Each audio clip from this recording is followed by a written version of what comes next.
Hello, in this video I'm gonna show you how to connect JBL Authentics 300 to Wi-Fi. You can see that my JBL Authentics 300 is already in the app JBL One, and I can click on it, then click on Connect to Wi-Fi or Bluetooth, and now click on Connect to Wi-Fi. Then click here to choose a Wi-Fi network and enter its password. Then press on Connect, and now wait for your device to connect to the internet.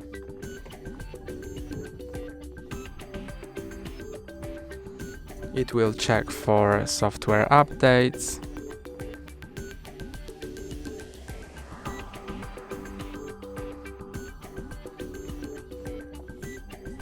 And now you can also set up Amazon Alexa and Google Assistant, or click on Later to set it up later, and you can see it says online because my JBL Authentics 300 is connected to Wi-Fi.